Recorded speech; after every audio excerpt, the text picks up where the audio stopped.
안녕하세요. 여러분은 살면서 꼭 이루고 싶은 꿈이 있나요? 그 꿈을 이루기 위해서 최선을 다하거나 혹은 이미 이루는데 성공해서 행복한 분들이 있을지도 몰라요. 혹시나 열심히 노력했는데도 원하는 꿈을 이루지 못한 사람들도 있겠죠. 하지만 전 아직 이루어지지 않았을 뿐이라고 말해주고 싶어요. 내가 원하는 꿈을 향해 정말 열심히 달려가다 보면 반드시 이룰 수 있을 거라고 믿거든요. 저는 보육원 출신이에요. 이 말을 하는 게 사실 쉽지는 않아요. 왜냐면 직접 보육원 생활을 경험하기도 했고, 또 그곳에서 지내거나 퇴소한 친구들을 많이 봤는데, 그때마다 사람들이 어떤 반응을 하는지도 볼 수 있었거든요. 하지만 언젠가부터 생각이 달라졌어요. 내가 어디서든 당당하고 부끄럼 없이, 그리고 멋진 모습을 보여준다면, 보육원 출신이라는 것이 더 이상 창피하거나 숨겨야 할 일이 아니지 않을까 하고요. 혹시나 내가 보육원이라는 꼬리표 때문에 비난을 받거나 차별을 받을까봐 두려운 거라면, 그래서 말하기가 겁이 나는 거라면, 오히려 그런 인식이 전혀 문제가 되지 않을 정도로 훌륭한 사람이 되어야겠다고 결심을 한 거죠. 5살쯤 입소를 하게 되었어요. 부모님이 세상을 떠나신 후, 다른 가족이나 친척이 전혀 없어서 갈 곳이 없었거든요. 5살, 보육원이 무엇인지도 제대로 모르던 저는 낯선 사람들에게 부모님은 어디 가셨냐고, 왜 오지 않으시냐고 물었지만 그저 먼 곳으로 떠났다는 답만 들을 수 있었어요. 그렇게 사람들을 따라가게 된 곳이 보육원이었어요. 처음 보는 사람들, 낯선 환경, 그리고 동생부터 언니, 오빠들까지 다양한 연령의 아이들이 있었죠. 시설에 도착하자마자 눈에 띈 것은 아이들이었어요. 학교나 유치원과 다르게 여러 나이대의 아이들이 있는 것이 낯설고 이상하게 느껴졌거든요. 그리고 저를 마중 나온 원장님의 인자한 미소와 반갑게 인사해주는 선생님들을 보고 긴장되었던 마음이 조금은 풀어졌어요. 낯선 곳이지만 그래도 나에게 친절하게 대해주는 사람들이 있구나 하면서 말이죠. 그렇게 시작된 보육원 생활은 어려울 거라고 생각했는데 의외로 그렇지 않았어요. 원장님이랑 선생님들이 신경을 많이 써주신 덕분도 있었고, 저와 비슷한 사연을 가진 아이들이 있어서 빨리 적응할 수 있더라고요. 그 당시 제 또래 아이들에게 물어보면 다들 부모님 혹은 엄마나 아빠가 먼 곳으로 떠났다고 답했어요. 어린 나이에 엄마 아빠들만 가는 어떤 세계가 있는 게 아닐지 하면서 다 같이 상상의 나래를 펼치기도 했죠. 누군가 돌아가신 게 처음이라 익숙하지 않은 개념이었지만, 시간이 지나면서 부모님이 먼 곳으로 떠났다는 게 어떤 의미인지 알게 되었어요. 다시는 돌아올 수 없는 곳이 어떤 세상인지도 알게 되었고요. 보육원 생활을 한 지 1년 정도 되었을 때쯤 한 남자아이를 만나게 되었어요. 보육원에 새로 입소한 친구였는데, 어머니는 어느 날인가 더 이상 집에 오지 않으셨고 아버지랑 둘이 살던 중 보육원으로 보내졌다고 했어요. 그 친구의 첫인상은 뭐랄까, 아이가 맞나 싶은 생각이 들었어요. 그도 그럴 게 부모님과 떨어져서 보육원으로 온 애가 눈물 한 방울 흘리지 않았거든요. 마치 어쩔 수 없는 상황에서 이게 자신을 위해 더 나은 선택이라는 것을 받아들인 것으로 보였어요. 10살짜리 아이에게서 찾아보기 힘들었던 얼굴이었죠. 애중 부모님이나 보호자랑 같이 오는 아이들은 입구에서부터 도망을 치기도 하고, 제발 두고 가지 말라고 울면서 끝까지 자신을 데려온 사람을 쫓아가기도 하거든요. 지금까지 제가 보던 아이들은 모두 그런 반응이었는데, 울거나 슬퍼하는 표정도 없이 혼자 가만히 앉아서 상담을 기다리는 그의 모습이 평범하지는 않았어요. 그래서 처음에는 다가가기 어렵더라고요.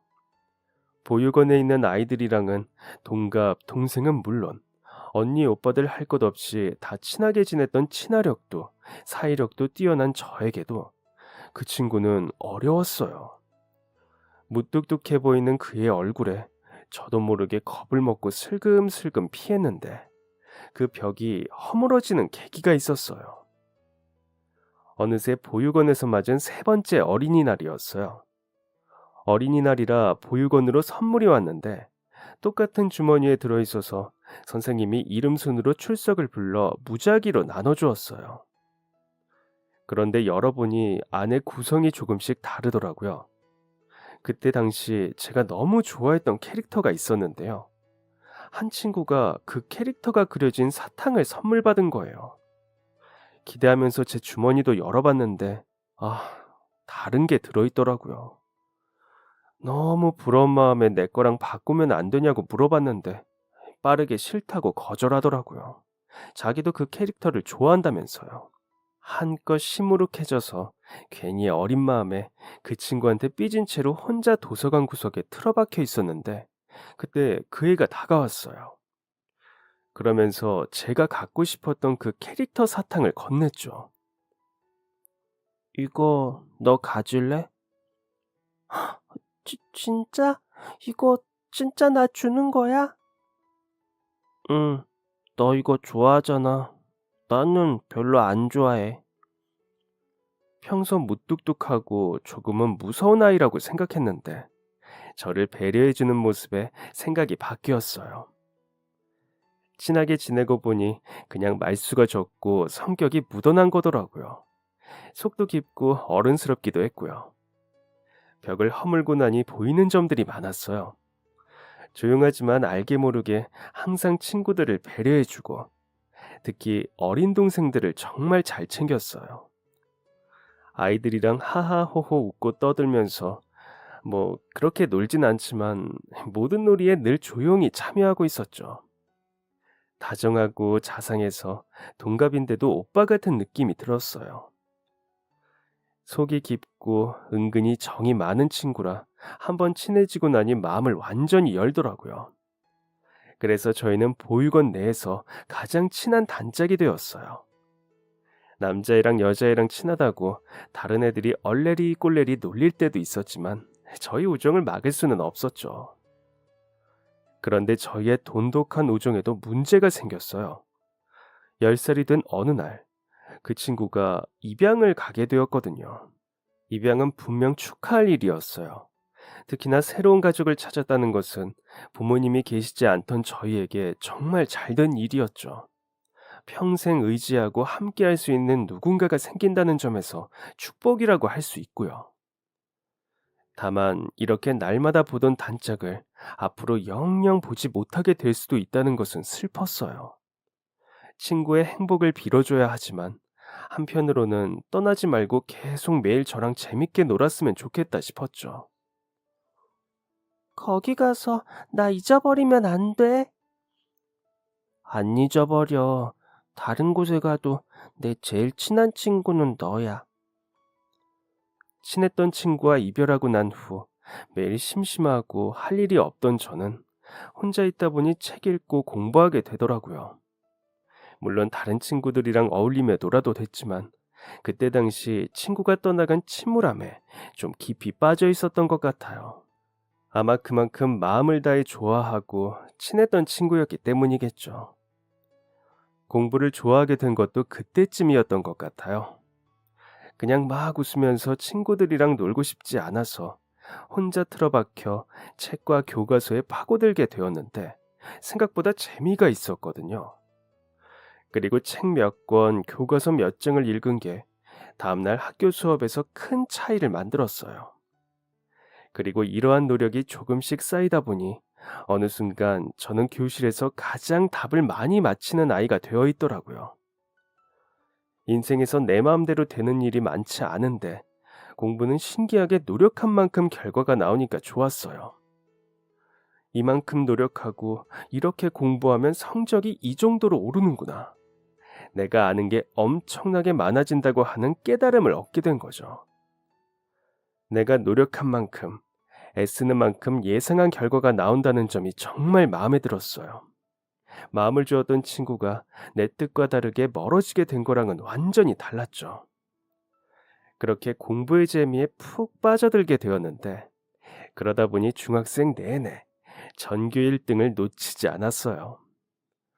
원장님과 선생님께서는 그런 제 성적을 보고 공부도 하나의 능력이라며 키워주고 싶어 하셨죠. 하지만 보육원에서 좋은 환경으로 공부한다는 것은 쉽지 않았어요. 집중할 수 있을 만한 환경을 마련해 주는 것도 쉽지 않았고, 유명 학원이나 과외를 붙여줄 수도 없었죠. 원장님께서는 저를 위해서 다양한 방법을 알아보시다가 우리 보육원에서 후원하는 한 재단에 도움을 요청하셨어요. 너무나 다행히 그 재단에서는 저를 후원해 주겠다고 나섰고, 자신들이 운영하는 고등학교에 진학하는 것은 어떠냐고 하시더라고요. 다만 학교가 보육원과 거리가 너무 멀었어요. 아예 다른 지역에 있는 곳이라 그냥 포기해야겠다고 생각했던 찰나, 원장님께서는 주변 사람들을 건너 근처에서 위탁 가정을 운영하는 한 가정에 저를 부탁하게 되었어요. 다행히 그곳에서는 제가 들어갈 수 있는 자리가 하나 남았고, 덕분에 저는 5살 때부터 지내던 시설을 떠나서 새로운 곳으로 옮기게 되었죠. 원장님과 선생님은 물론 시설에 있던 아이들은 모두 저를 축하해 주었어요. 그렇게 공부를 좋아하고 열심히 하더니 드디어 더 좋은 곳에서 실력을 쌓을 수 있게 되었다면서 내일처럼 기뻐해 주었어요. 오랫동안 정들었던 선생님들과 헤어지는 것은 너무 아쉬웠지만, 그래도 새로운 꿈을 향해 나아간다는 사실이 절 설레게 했어요. 자주 오고 편지도 많이 쓰겠다는 약속을 하면서 저는 대도시로 향했어요. 처음 마주한 대도시는 보육원이 있던 지방과는 완전 별 세상이더라고요. 지하철도 다니고 버스도 엄청 많은 데다가 도로에 자동차가 끝도 없이 줄을 서 있었어요. 사람들도 뭔가 다 멋지게 꾸미고 다녔고, 거리의 건물들도 엄청 높고 많았어요. 특히 처음 고등학교를 둘러본 날 진짜 놀랐어요.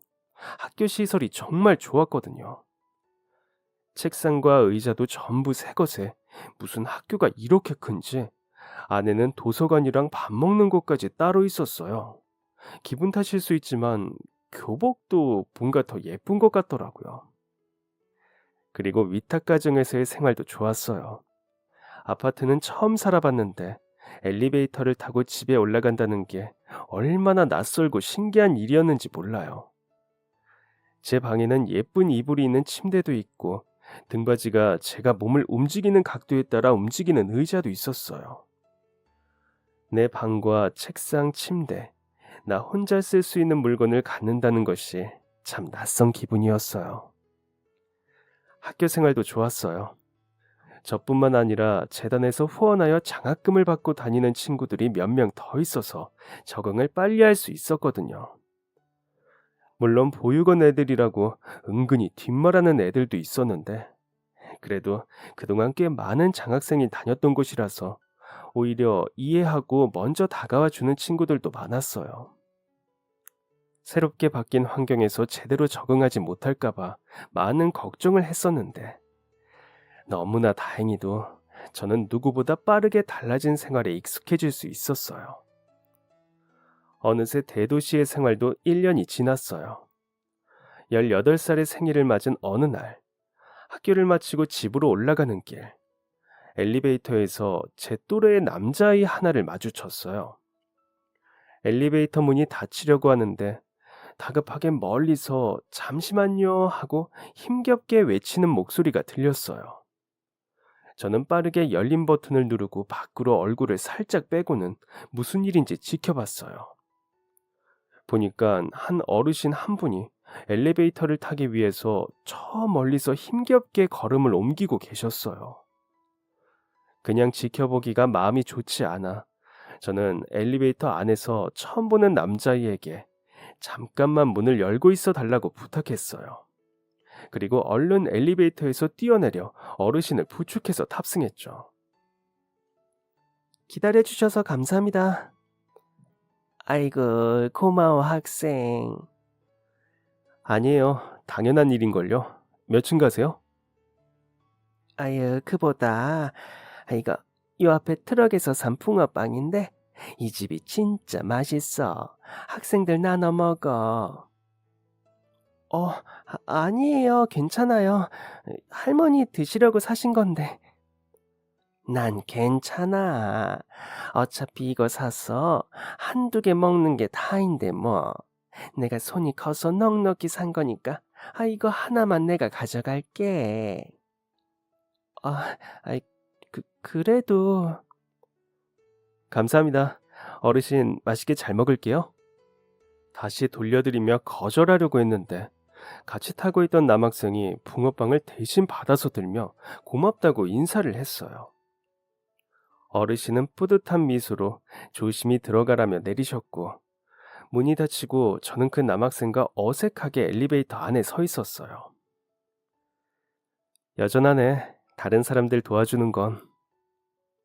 어, 네, 네? 너 어릴 때도 맨날 너보다 어린 동생들 많이 챙겨주고 그랬잖아. 처음 보는 사람들이랑도 금방 말도 잘하고. 저를 아세요? 넌 나 기억 안 나? 알쏭달쏭한 말을 하는 남자아이를 다시 한번 살펴봤어요. 키가 너무 훌쩍 커버려서 저보다 조금 작던 어릴 때와는 너무 달라졌지만 웃을 때 볼에 쏙 들어가는 보조개는 똑같더라고요. 광대가 올라가면서 볼살이 지그시 솟아올라 눈웃음이 지어지는 얼굴도 똑같고요.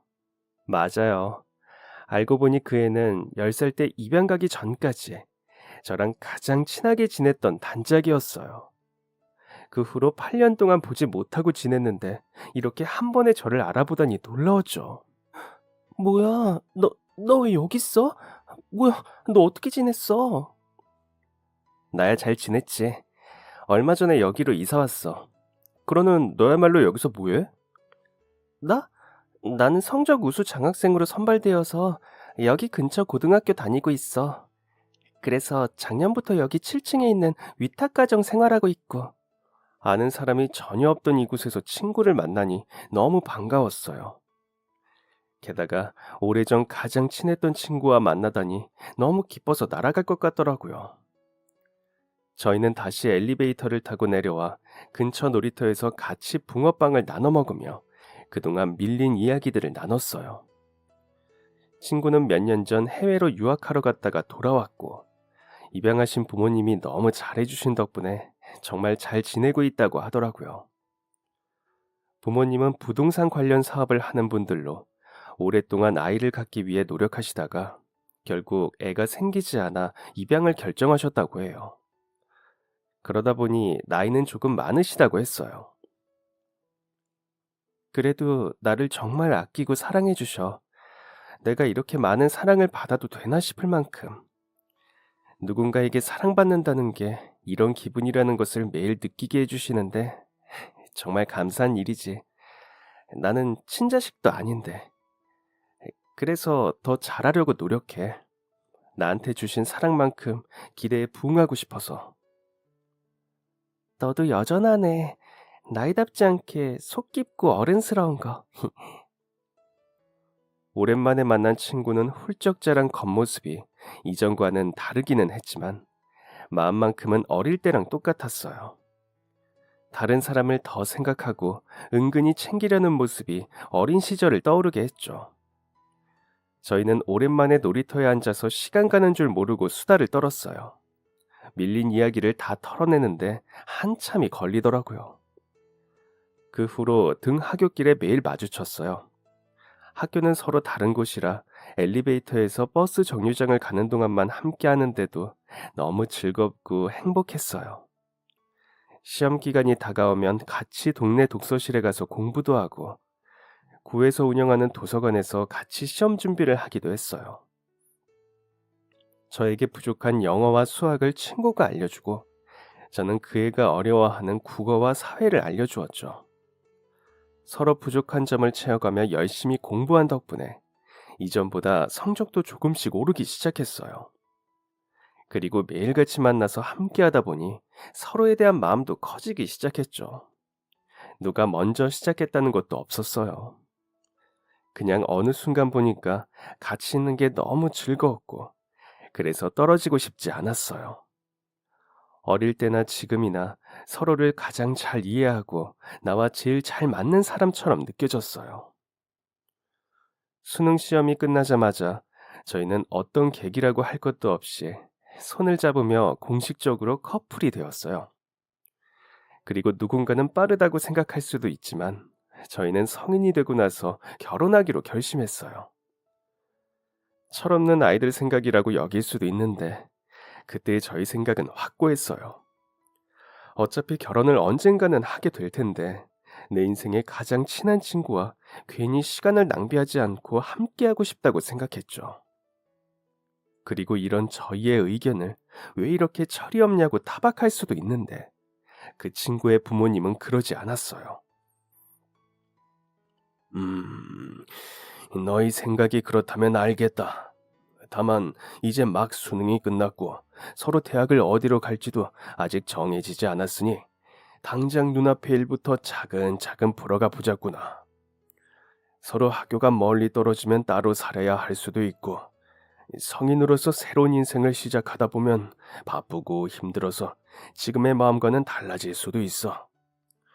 대학에 들어가고 나서도 지금 너희가 가진 서로의 마음이 같다면 그때 제대로 정해보자. 왜 그런 생각을 하냐며 다그치거나 어린애들이 겁도 없고 철도 없다면서 화를 내실 줄 알았는데 오히려 차분하게 웃으면서 이야기하셨어요. 그리고 두 분도 어린 나이에 만나서 20살 초반 결혼을 결심하게 되었다며 충분히 이해하신다고 했죠.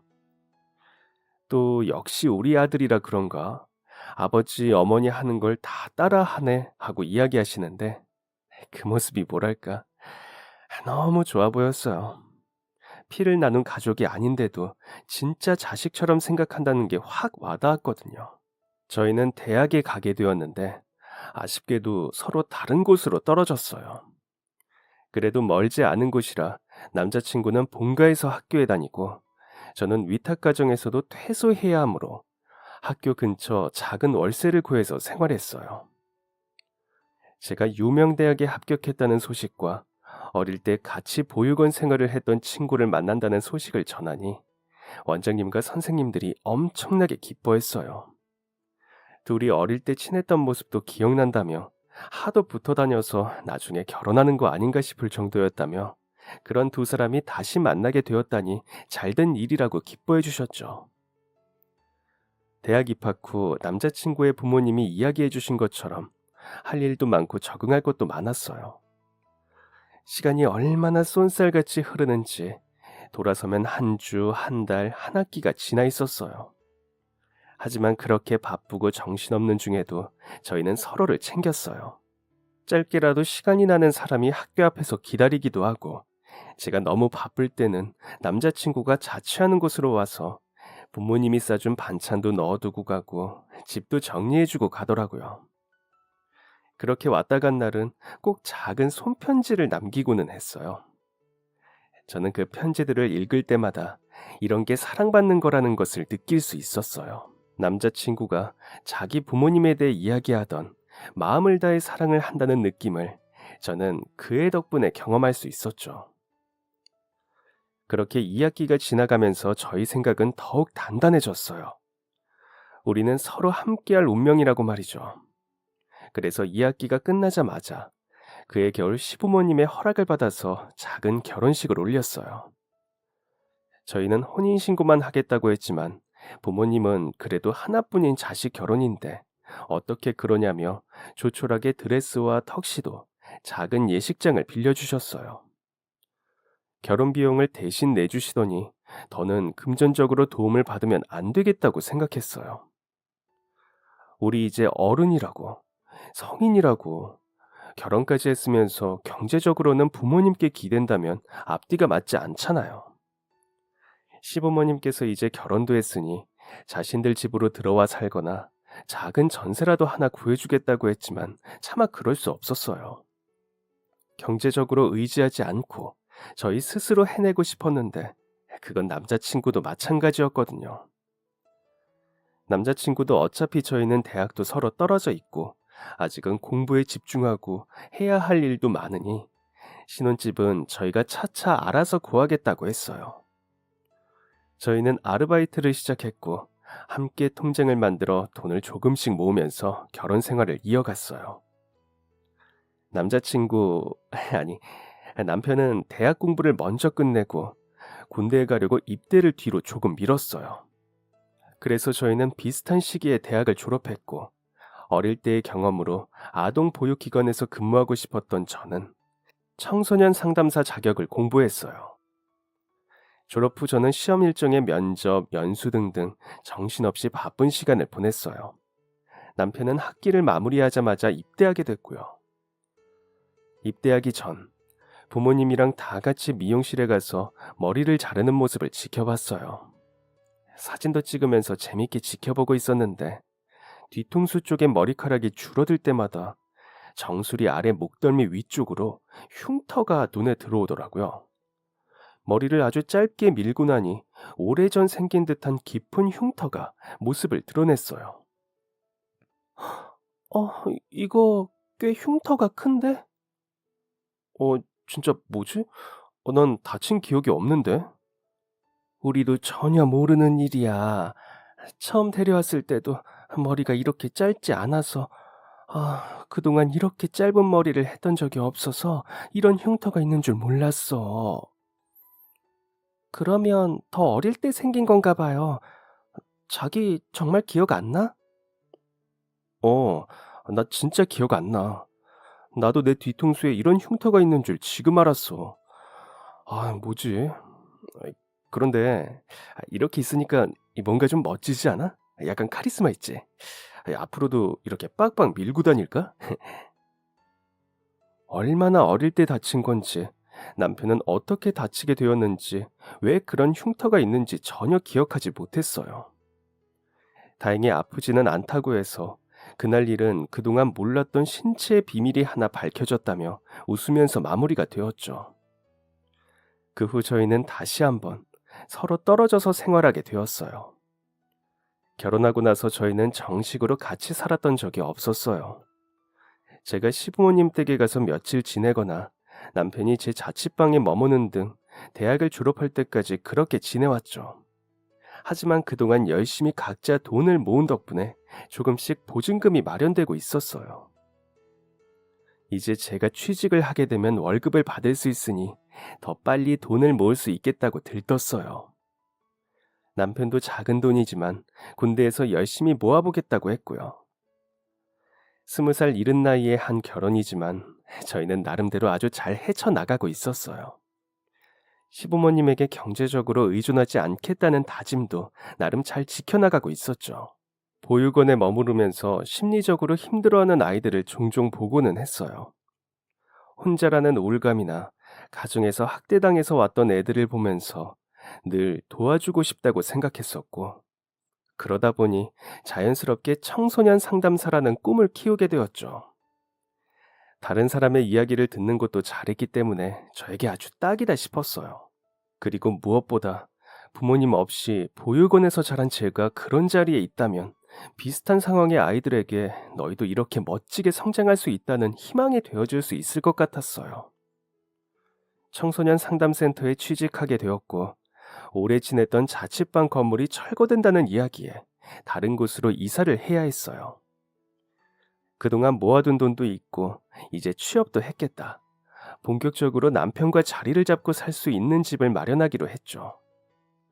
발품을 팔면서 알아봤는데 집 구하는 게 보통 일이 아니더라고요. 결국 부동산과 관련해서 잘 아는 시부모님에게 도움을 청하게 되었어요. 어머, 잘 됐다. 마침 내가 아는 분이 이번에 자기 집 새 놓는다고 했거든. 그분이 주택을 사서 개조했는데 마침 방도 2칸이라 신혼부부 살기에도 딱 맞고 현관도 주인 집이랑 분리되어 있어서 전혀 불편함 없을 거야. 게다가 완전 싹 인테리어도 새로 한 거라서 새 집이나 다름없고, 안 그래도 우리한테 새 놓을 거라고 좀 믿을만하게 같이 지낼 수 있는 사람으로 알아봐 달라고 했는데 너무 잘 됐다. 여자 혼자 사시다 보니 세입자를 좀 깐깐하게 고르셨거든. 요즘 세상에 하도 흉흉하니까 그럴만하지. 내가 바로 연락해 볼게. 다행히 시부모님은 너무 기뻐하면서 집을 알아봐 주셨어요. 전화를 드렸더니 그쪽에서도 아들네가 들어와서 산다고 하면 환영이라고, 집은 비어 있으니 언제든 이사 오라고 해주셨죠. 조금 더 기다렸다가 남편 저녁 때 맞춰서 이사하고 싶었는데 제가 사는 건물을 빨리 비워줘야 하다 보니 아직 저녁까지 6개월이나 남았는데 이사를 해야 했어요. 남편은 자기가 옆에서 도와줬어야 하는데 정말 미안하다고 하더라고요. 하지만 저에게 갑작스런 상황이 생겨서 갑작스럽게 이사를 해야 하는 거라 오히려 제가 남편에게 미안했어요. 저녁 전에 휴가를 나와서 이사를 도와주겠다고 했는데 전화가 왔어요. 무슨 일이야? 저기, 그, 나 다음 달에 휴가 나가기로 한 거 반납하고 싶어서 네 의견을 물어보려고. 반납?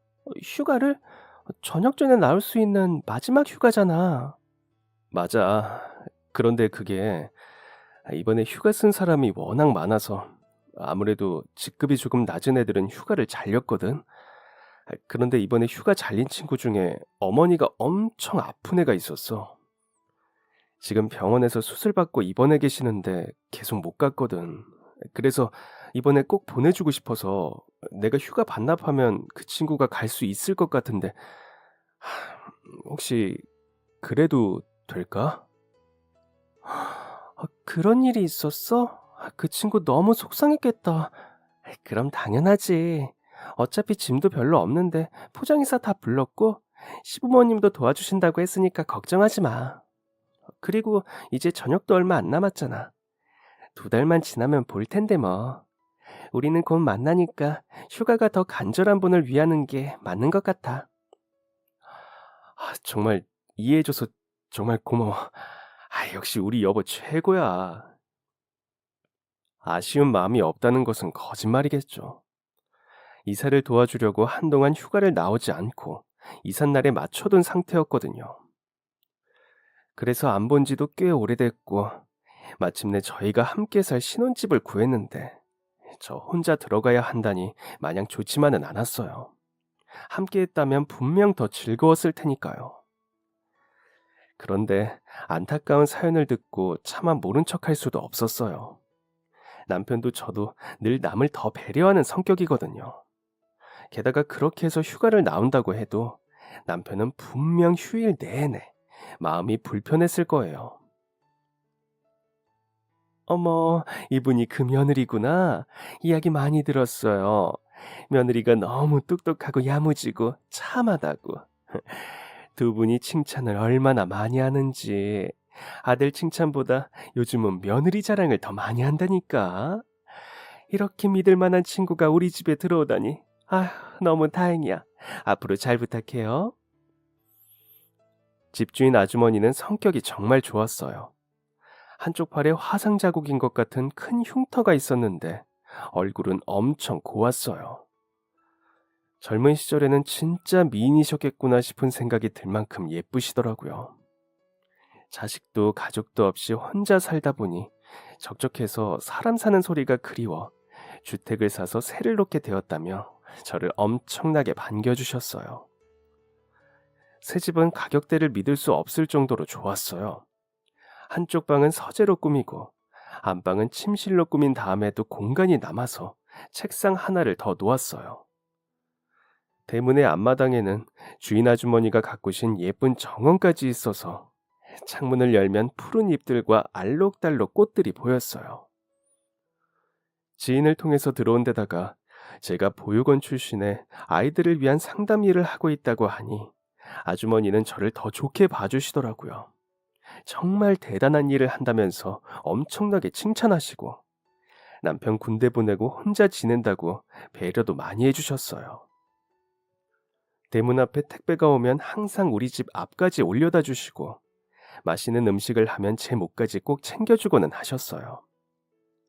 저도 그런 아주머니에게 보답하고자 바쁘실 때는 정원도 대신 관리해드리고 휴일이나 시간이 남을 때면 같이 공원으로 산책하러 가고 제가 도시락도 싸서 근처에 놀러도 가고는 했어요.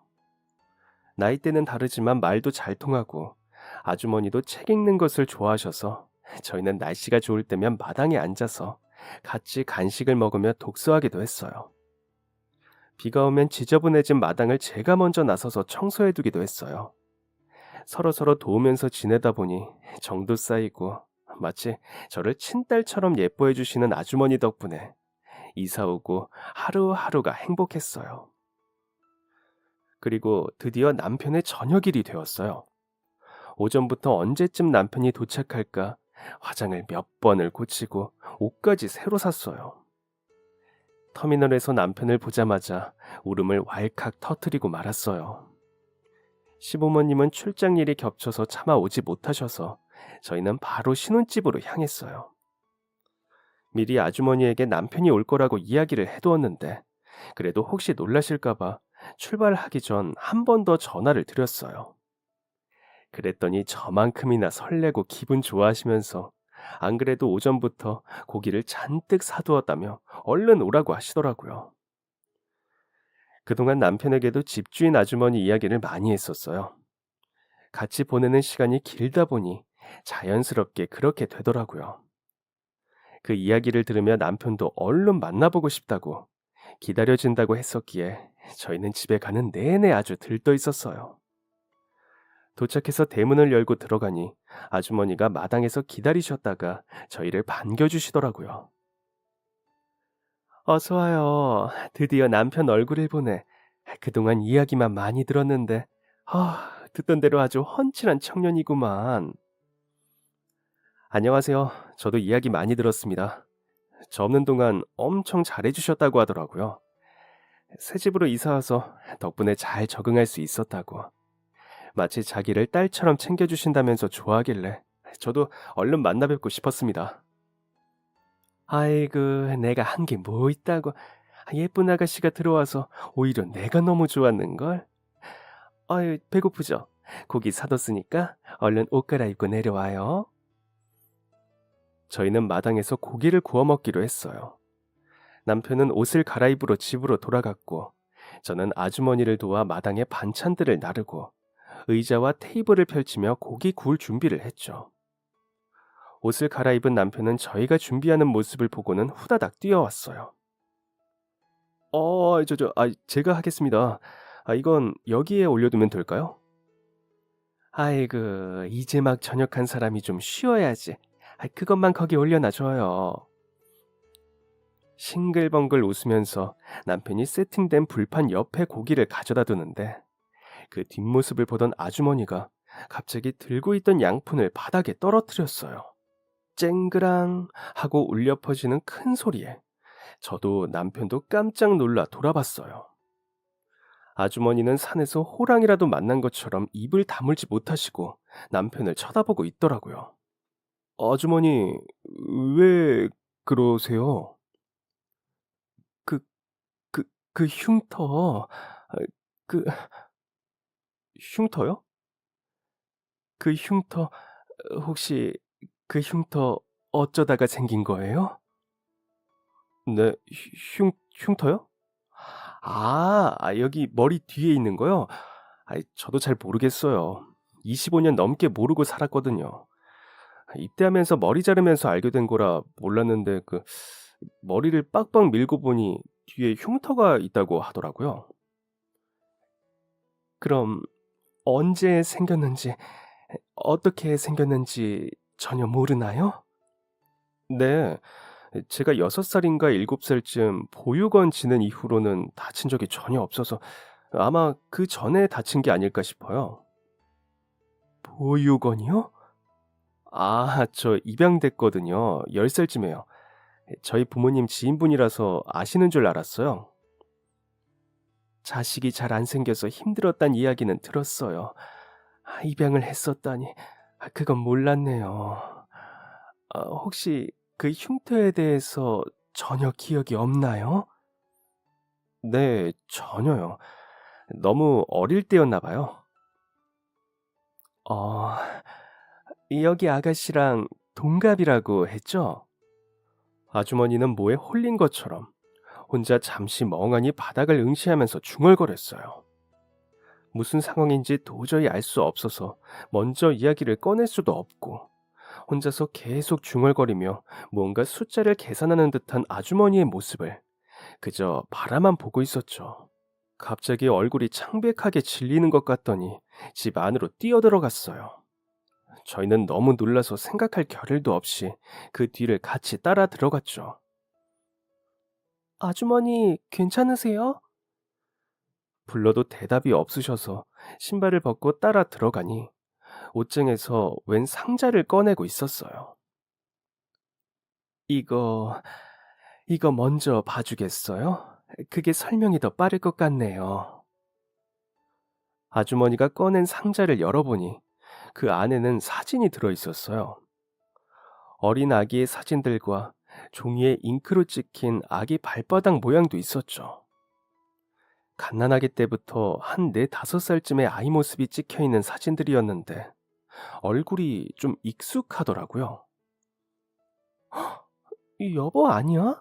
어릴 때랑 너무 닮았는데? 정말? 나랑 진짜 닮았네.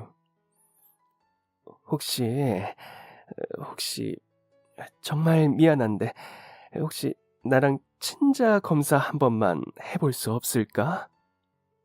네? 친자 검사를요? 부탁해요. 우리 아이, 내가 잃어버린 아들과 너무 닮아서 그래. 하지만 저는 처음 입수할 때 아버지가 계셨다고 들었는데요. 어머니는 돌아가셨다고. 뒤통수에 있는 흉터, 우리 아들 어릴 때랑 너무 똑같아. 혹시, 그, 정말 혹시 모르는 거니까 이렇게 부탁할게요. 제발 딱 한 번만 친자 검사 받아봐 주면 안 될까? 정말 딱 한 번만. 내가 이렇게 간절히 빌게요. 아주머니는 갑자기 무릎을 꿇으면서 남편에게 고개를 숙이며 부탁했어요. 저희는 너무 놀라 얼른 아주머니를 부축해서 일으켜드리고 먼저 시부모님과 이야기를 나눠본 후 알려드리겠다고 했죠. 이야기를 전해들은 시부모님은 한참을 깊은 고민에 빠지셨어요. 그리고 몇 시간 후 다시 연락이 왔어요. 네가 원한다면 그렇게 하렴. 혹시나 진짜 네 가족이라면 어떻게 된 일인지, 왜 너처럼 사랑스러운 아이를 보육원에 보냈는지 그 정도 설명은 들어야 너도 속이 편하지 않겠니? 그동안 알게 모르게 친부모님에 대해 궁금증이나 그리움도 있었을 텐데 이번이 그걸 해결할 기회일지도 몰라. 너에게 하거나 하지 말라고 강요할 수는 없단다. 하지만 네 마음이 검사를 받아보고 싶다면 우린 찬성이야. 남편 역시 하루 동안 깊은 고민을 했어요. 그리고 다음날 아주머니에게 친자 검사를 받아보겠다고 이야기를 전했죠. 당사자도 아닌 저까지 긴장이 됐어요. 검사가 나오는 시간이 남편이 군대에 있을 때보다 길게 느껴졌죠. 그리고 마침내 검사 결과가 우편으로 도착했고 저희는 그동안 몰랐던 모든 진실을 알게 되었어요. 내가 널 떠난 건 네가 4살 때였어. 그 당시 가족도 돈도 없는 나에게 남편, 그러니까 네 아버지는 든든한 버팀목이 되어주었지. 나보다 나이는 좀 있었지만 집안에서 물려받은 재산도 좀 있고 사업 운영을 하던 사람이라 안정적인 경제력도 갖추고 있어서 내가 많이 의지했어. 한 1년 넘게 연애하다가 결혼했고 5년 만에 네가 태어났지. 얼마나 기뻤는지 몰라. 5년 동안 제발 아이를 점지해달라고 삼신 할머니에게 간절히 빌었었거든. 그렇게 네가 태어났는데 너무나 예뻤어. 네 아버지도 정말 기뻐했지. 하지만 아이를 키우는 게 쉬운 일은 아니었어. 주변에서 애를 키우는 걸 본 적도 없고 지금과는 달리 육아에 도움받을 곳이 많지도 않았기에 나 혼자 하루 종일 집안일에 아기까지. 나는 점점 지쳐갔고 네 아버지는 그럴수록 밖으로 나돌았어. 그래도 내 나름대로 너를 잘 키운다고 생각했는데 어느 날 깜빡 너랑 같이 거실에서 잠이 들었는데 뭔가 털컹거리는 소리가 나더라고. 그래서 일어나 보니 네가 의자 하나를 밟고 가스레인지 위에 올려진 냄비를 손으로 꺼내려고 하는 거야. 거긴 네가 정말 좋아하는 수육이 삶아지고 있었거든. 말릴 새도 없이 냄비가 기우뚱하려는 사이 나는 너무 놀라서 얼른 뛰어가서 너를 감싸 안았어. 그 과정에서 넘어지면서 손부터 팔꿈치까지 화상을 입었고 넌 의자가 넘어지면서 그 끝부분에 있던 장식에 뒤통수가 꽝 하고 부딪히고 말았지. 끝이 꽤 날카로웠던 장식이라 넘어지면서 정수리 살짝 아래에 찍힌 자리부터 뒷덜미 쪽까지 쭉 이어진 상처가 났어. 피가 흘러나와서 급하게 너를 둘러엎고 병원으로 향했는데 생각보다 상처가 너무 깊어 흉터가 질 것 같다고 하더구나. 여기 이 사진이 그때 모습이야. 뒤쪽을 꿰매야 해서 머리를 박박 밀었지. 머리가 다시 자랄 때까지 매일 그 상처를 보면서 얼마나 나 스스로를 자책했는지 모른단다. 내가 못나서 부족해서 널 다치게 했다고. 엄마로서 자격 미달이라고. 그리고 네 아버지는 그때 당시 주색 잡기에 빠져 있었어. 그러든 말든 나에게는 너만 있으면 된다고 생각했는데 네 아버지는 그때 사고를 이용해서 나와 이혼을 하더구나. 네 곁을 떠나고 싶지 않아서 제발 이혼만은 하지 말자고 쥐죽은 듯이 살겠다고 얼마나 빌었는지 몰라. 하지만 이미 남편은 나와 이혼하기로 결심을 한 상태였고 부주의에서 아이를 다치게 한 부분과 내가 아무런 경제력도 갖추지 못하고 가진 재산도 없고 도와줄 다른 가족도 없다는 부분을 내세워 단독 친권을 갖겠다고 하더구나. 틀린 말이 하나도 없었기에 반박할 수 없었어. 네 미래를 생각해서라도 자신이 아이를 키우는 게 훨씬 낫다고 하는데 그 말을 믿으면 안 됐는데 어느 날 밤 곤히 잠든 너에게 엄마가 돈 많이 벌어서 데리러 오겠다고 다짐 같은 약속을 하고 떠났어. 그 후로 난 널 데려오겠다는 생각으로 잠도 줄여가며 일을 했지. 온몸이 부서지도록 일을 했어. 내가 네 소식을 물을 때마다 잘 지내고 있다는 이야기에 철석같이 믿었는데 죽을 때가 다 되니 내가 생각났는지 연락했더구나. 그때가 내가 집을 나온 지 2년 정도 됐을 때일 텐데 너는 어디 있냐고 물어보니 모른다더라. 자기도 모른다고. 어디 보육원으로 가버렸다고. 나중에 알고 보니 애 키우기가 너무 힘들어서 매일 화내고 소리를 지르다가 이웃에서 경찰에 몇 번 신고했다고 하더라고. 그러다가 결국 암에 걸리면서 시한부까지 받게 되니 너를 시설로 보내게 된 거였어. 나한테 하는 복수인지 뭔지 죽는 날까지 네가 어디로 갔는지 알려주질 않더구나.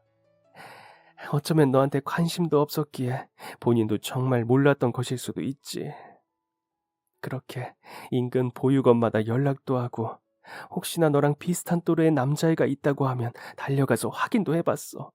그런데 결국 찾을 수가 없었어. 너를 찾는 게 네 소식이라도 아는 게 내 오랜 꿈이었는데. 아들, 내 예쁜 아들. 아주머니는 울면서 남편을 바라봤어요. 눈에 넣어도 아프지 않다는 뜻이 무엇인지 아주머니의 표정을 보고 알 것 같더라고요.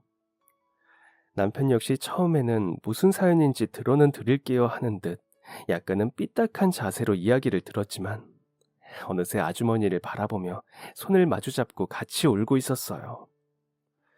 자신을 오랫동안 찾아 헤맸다는 아주머니의 이야기에 남편 역시 그동안 얼어붙었던 마음이 녹아내린 것 같았죠. 이야기를 전해들은 시부모님은 남편이 상처받을 만한 내용이 아니라 다행이라며 오히려 기뻐해 주셨어요. 그리고 그 주 주말 출장에서 돌아와 저희 신혼집으로 오신 시부모님 그리고 남편의 친어머니는 다시 한번 오랫동안 긴긴 이야기를 나누었어요. 저와 남편도 함께 자리에서 그동안 어떻게 지내왔는지를 하나하나 다 이야기해드렸죠. 시부모님은 혹시나 궁금해하실까봐 집에서 그동안 가지고 있던 남편의 앨범도 챙겨오셨어요. 그렇게 남편에게는 어머니가 두 분이나 생겼는데요. 저에게도 시어머니가 두 분이 생겼어요. 두 분 다 너무 좋으신 분들이라 오히려 저는 사랑해주고 예뻐해주는 어머님이 두 명이라 너무 좋아요. 남편은 얼마 전 사립학교에 영어 교사로 취직하게 되었는데요. 이제는 좋은 일이 생길 때마다 세 분의 부모님과 함께 축하하고 있는데 그럴 때마다 기쁨도 세 배가 된답니다. 저희를 사랑해주고 아껴주는 특별한 부모님들과 매일 행복한 날을 보내고 있는 요즘이에요. 그럼 지금까지 사연 들어주셔서 감사합니다. 사연이 재밌으셨다면 구독과 좋아요 부탁드려요. 감사합니다. 안녕히 계세요.